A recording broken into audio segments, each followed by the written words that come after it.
नमस्कार दोस्तों, आपके अपने YouTube चैनल आदिश्री एकेडमी पर मैं बिमला आप सभी का हार्दिक स्वागत एवं अभिनंदन करती हूँ। दोस्तों, हमारी व्याकरण की सीरीज चल रही थी जिसमें हमने पहले सत्र में वर्ण विचार पर अध्ययन किया। दूसरे सत्र में हमने संज्ञा, सर्वनाम और विशेषण को विस्तार से पढ़ा। आज के सत्र में हम पढ़ेंगे क्रिया के बारे में। क्रिया क्या है, क्रिया के भेद, इसके बारे में विस्तार से अध्ययन करेंगे। तो सर्वप्रथम जानते हैं क्रिया है क्या। क्रिया क्या है? एक विकारी शब्द है जो लिंग वचन पुरुष के अनुसार परिवर्तित होती है। विकारी शब्द किसे कहते हैं? विकारी शब्द वे होते हैं जिनका लिंग वचन पुरुष के आधार पर रूप परिवर्तन होता है।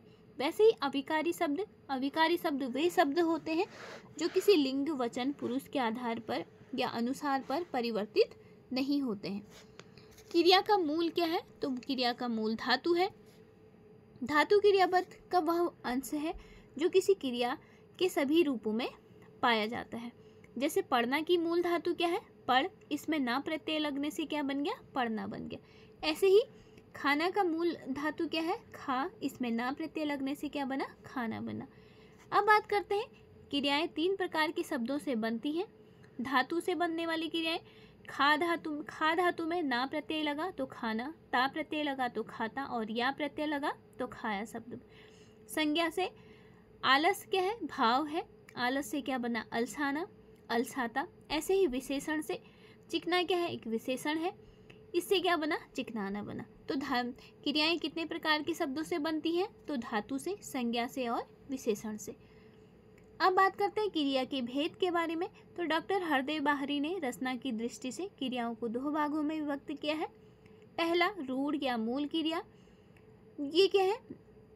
रूढ़ या मूल क्रिया धातु से बनती है। जैसे खाना, खाता, खाया, खाए, ये किससे बनी है? तो मूल धातु खा से बनी है। ना प्रत्यय लगा, ता प्रत्यय लगा, या प्रत्यय लगा और ए प्रत्यय लगा तो मूल धातु खा में प्रत्यय लगने से ये क्या है? तो रूढ़ या मूल क्रिया धातु से बनने वाली क्रियाएं हो गई। दूसरा जो उन्होंने बताया, तो यौगिक क्रियाएं, वे क्रियाएं जो एक से अधिक तत्वों से बनती हैं। यौगिक का मतलब ये होता है कि योग से बनने वाली, ठीक है। जैसे खाना से खिलाना बना, पीना से पिलाना, देख से दिखाना, पढ़ना से पढ़वाना। यौगिक क्रियाएं भी चार प्रकार की होती हैं। प्रेरणार्थक क्रियाएं, संयुक्त क्रियाएं, अनुकरणात्मक क्रियाएं और नाम धातु क्रियाएं। सर्वप्रथम बात करते हैं प्रेरणार्थक क्रियाओं के बारे में। क्या होते हैं प्रेरणार्थक क्रियाएं? जब कर्ता किसी कार्य को स्वयं न करके किसी दूसरे को कार्य करने की प्रेरणा दे। ध्यान दें, यदि आप एक बार अच्छे से समझ जाएंगे तो मैं आशा करती हूँ कि क्रिया आपको दोबारा पढ़ने की आवश्यकता नहीं पड़ेगी। प्रेरणार्थक क्रियाएं वे क्रियाएं होती हैं जब कर्ता किसी कार्य को स्वयं तो नहीं करता लेकिन किसी दूसरे को उस कार्य करने के लिए प्रेरित करता है या प्रेरणा देता है। प्रेरणार्थक क्रियाओं में आ लगता है और वा लगता है। जैसे कर से करा, सुन से सुनवा। अब वैसी वा लग गया तो कर से करवा, सुन से सुनवा, हट से हटवा, पढ़ से पढ़वा। ऐसे प्रेरणार्थक रूप लेने पर कभी कभी धातुओं में कोई परिवर्तित नहीं होता। जैसे घिसवा, धुलवा, लिखवा। कभी कभी प्रेरणार्थक रूप लेने पर धातु में यदि दीर्घ स्वर होता है तो उसका ह्रस्व स्वर हो जाता है, ठीक है। जैसे इसको उदाहरण से देखते हैं। काट से क्या हो गया? कटा, कटवा। नीचे से क्या हो गया? नचा या नचवा। नाच से नचा या नचवा हो गया। प्रेरणार्थक धातुओं में ए और ए का ह्रस्व रूप ई और ओ और औ का ह्रस्व रूप ऊ हो जाता है। जैसे खेल से खिला, खिलवा से खिलवा और बैठ से बिठा या बिठवा, मोड़ से मुड़वा, तौल से तुलवा आदि। जिन धातुओं के अंत में दीर्घ स्वर आता है उनमें प्रायः लौ जुड़ता है। जैसे खा, इसमें धातु मूल क्या है? खा। खा में क्या अंत में दीर्घ स्वर है तो इसमें क्या जुड़ गया? खिला, खिलवा। नहा से नहला, नहलवा। अब बात करते हैं संयुक्त क्रियाएं। संयुक्त का अर्थ है कि मतलब संयुक्त करना, ठीक है। जो क्रिया किसी क्रिया या संज्ञा आदि शब्द के साथ दूसरी क्रिया का योग करने से बनती है वे संयुक्त क्रियाएं कहलाती, ठीक है। जैसे करने, लगना, जा सकना, मार देना। इनमें करने, जा और मार क्रियाओं के आगे लगना, सकना, देना, ये क्या है? क्रियाएं क्या है? जोड़ रही हैं, जोड़कर संयुक्त क्रियाएं बनाती हैं, ठीक है। अर्थ की दृष्टि से संयुक्त क्रियाओं के 13 भेद माने गए हैं।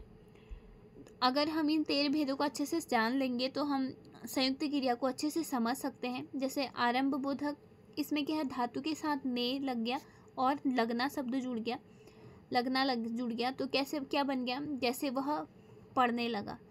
इसके बाद बात करते हैं समाप्ति बोधक, इसमें धातु में चुकना शब्द जुड़ गया तो जैसे वह पढ़ चुका। उदाहरण से समझेंगे तो हमें अच्छे से समझ में आ जाएगा। अगला है आकस्मिकता बोधक, जैसे धातु के साथ उठना बैठना पढ़ना लग गया तो इसका उदाहरण क्या हो गया, जैसे वह रो पड़ा। अगला है निरंतरता बोधक, इसमें क्या है, वर्तमान कृदंत में जाना या रहना जुड़ गया, जैसे पानी बरसता रहता है। ठीक है। अभ्यास बोधक, इसमें क्या है, भूत कृदंत में करना लुक जुड़ जाता है, जैसे वह लिखा करता था। अब बात करते हैं शक्यता बोधक, इसमें धातु में सकना लग जुड़ जाता है, जैसे उदाहरण से समझते हैं, वह पढ़ सकता है। अगला है अवकाश बोधक, धातु में क्या जुड़ा, ने और पाना, जैसे उदाहरण से समझते हैं, वह जाने ना पाया। ठीक है। अब बात करते हैं अनिष्टता बोधक, जिसमें शब्द ही अनिष्ट आ रहा है तो इसमें क्या जुड़ेगा, धातु के साथ क्या जुड़ेगा, खाना या मारना, जैसे कुत्ते ने काट खाया। ठीक है। अब इच्छा बोधक में क्या है, जैसे धातु में ना, चाहना, ऐसे इच्छा बोधक शब्द लगेंगे, जैसे वह जाना चाहता है। ठीक है। अगला है अनुमति बोधक, धातु में ने लगा और फिर देना लगा। ठीक है। उदाहरण समझते हैं, मुझे पढ़ने दो। ठीक है। मूल धातु में क्या जुड़ा, ने और देना जुड़ा।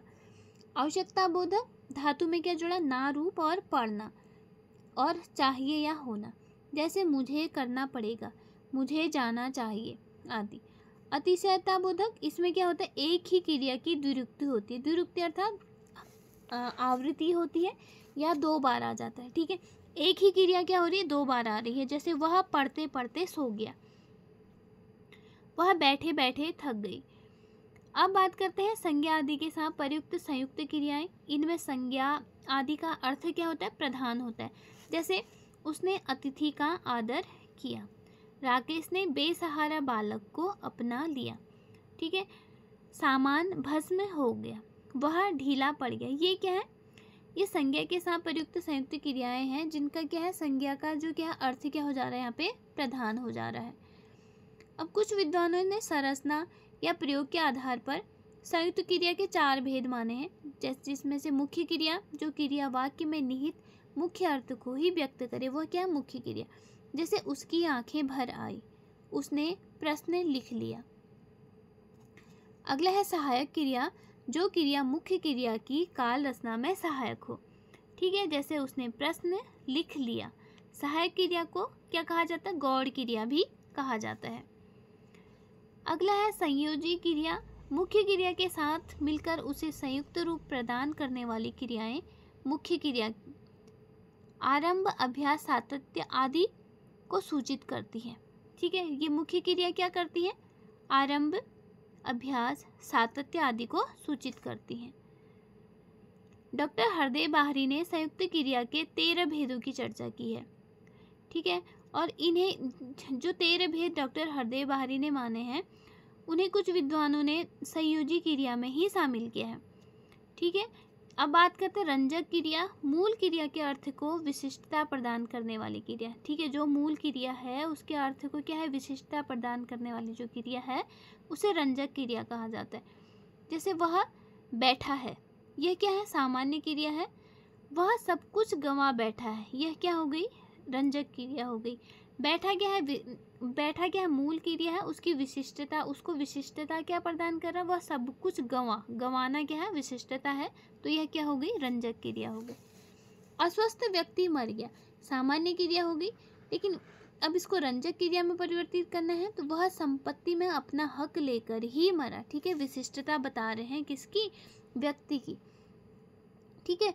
अनुकरणात्मक क्रियाएं किसी वास्तविक या जो कल्पित ध्वनि के अनुकरण पर बनने वाली क्रिया है। ठीक है। कोई भी ध्वनि उसके अनुकरण पर आधारित जो अगली ध्वनि बनती है उसी को क्या कहता है, अनुकरणात्मक। जैसे खटखट का खटखटाना, थरथर का थरथराना, थपथप का थपथपाना। अगला है नाम धातु क्रियाएं, संज्ञा सर्वनाम विशेषण से बनने वाली जो क्रियाएं होती हैं उन्हें नाम धातु कहा जाता है।